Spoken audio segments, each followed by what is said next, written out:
जय हिंद साथियों, मैं Dhananjay study with MKS NGO मानवाधिकार कल्याण संस्थान में आप सभी का हार्दिक स्वागत और अभिनंदन करता हूं। मित्रों, आज हम पढ़ेंगे क्लास 6 की NCERT ज्योग्राफी का 7वां चैप्टर पढ़ेंगे, जिसका नाम है मित्रों हमारा देश और भारत।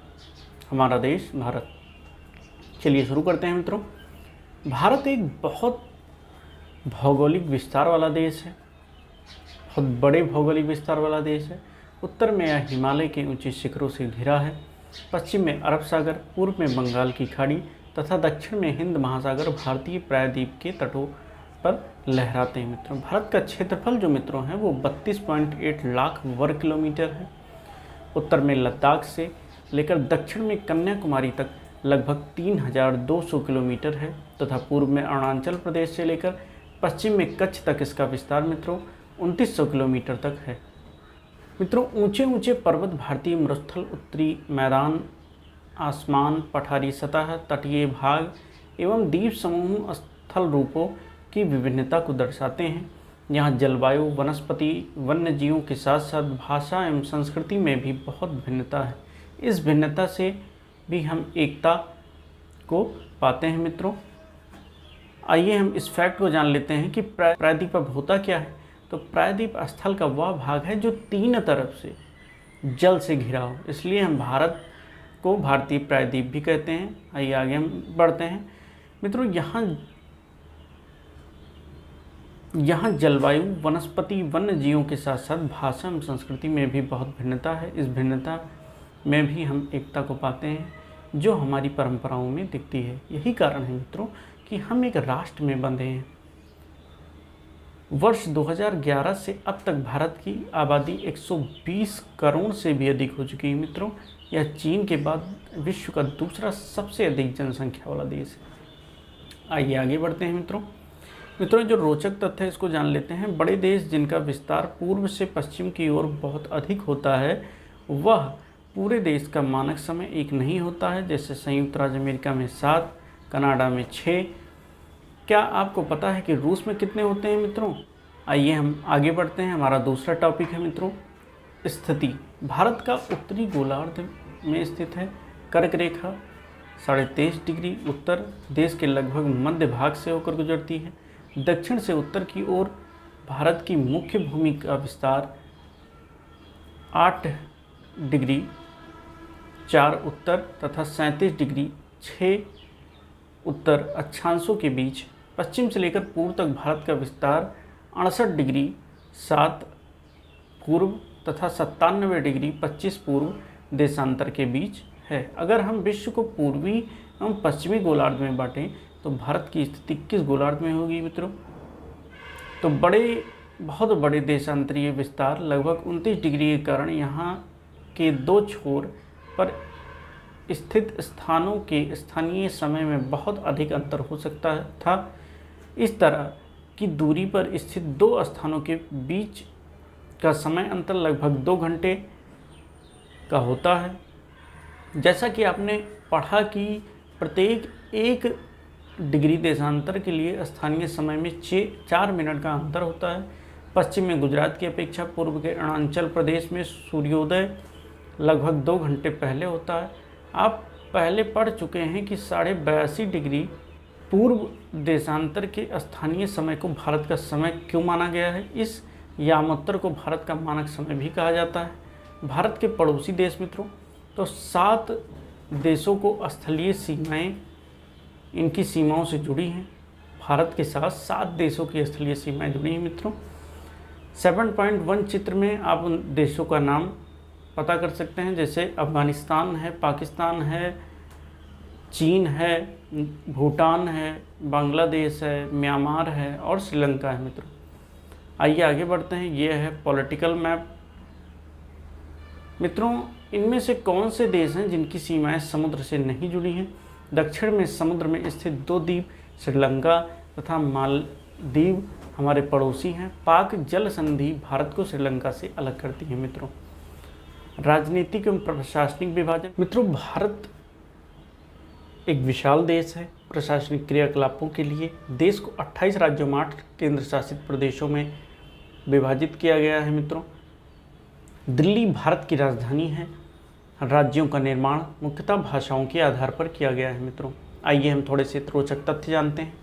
जलोढ़ निक्षेप, ये नदियों द्वारा लाई गई बहुत महीन मिट्टी होती है तथा नदी बेसिन में निक्षेपित कर दी जाती है। सहायक नदी मित्रों, एक नदी या सरिता जो कि मुख्य नदी में किसी भी तरफ से आकर मिलती है तथा अपने जल को मुख्य नदी में विसर्जित करती है मित्रों। भौतिक विभाजन अगला टॉपिक है मित्रों हमारा। भारत में पाई जाने वाली भौतिक आकृति विभिन्न प्रकार की है, जैसे पर्वत, पठार, मैदान, तट एवं द्वीप समूह। उत्तर में बर्फ से ढका हिमालय संतरी का कार्य करता है। हिम प्लस आलय का मतलब होता है बर्फ का घर। हिमालय पर्वत को 3 मुख्य समांतर श्रृंखलाओं में बांटा गया है मित्रों। सबसे उत्तर स्थित श्रृंखला को बृहद हिमालय या हिमाद्री कहते हैं। इसी श्रृंखला में विश्व की सबसे ऊंची शिखर है मध्य हिमालय या हिमांचल, हिमाद्री के दक्षिण में स्थित है।